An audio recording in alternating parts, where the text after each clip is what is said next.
రాంబాబు గారిని మాట్లాడవలసిందిగా కోరుకుంటున్నాను.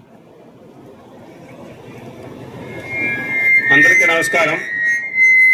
ప్రత్యేకంగా ఈ సభటువంటి మన మాజీ మంత్రివర్యులు బాబు మోహన్ గారికి, అట్నే చాలా ఫేమస్, మా చిన్నప్పుడు కూడా చాలా సినిమాలు చూసాము.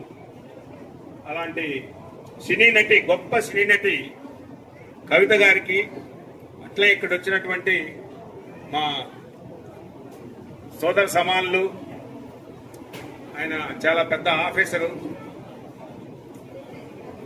మన చక్రపాణి సార్ గారికి, అట్లనే ఆర్ఎస్ఎస్ గారికి, రైతన్నల్ని ఇంత సాధారణంగా ఆహ్వానించి ఇంత కష్టపడి ఇంత మంచి కార్యక్రమం ఏర్పాటు చేసినటువంటి రాంబాబు గారికి, దానికి ఆదర్శంగా నిలిచి ప్రత్యేకంగా ఈ విద్యా సంస్థ అధినేత సరిత సుందరరాజు గారికి అందరికి కూడా పేరు పేరున నా యొక్క నమస్కారాలు తెలియజేసుకుంటున్నాను.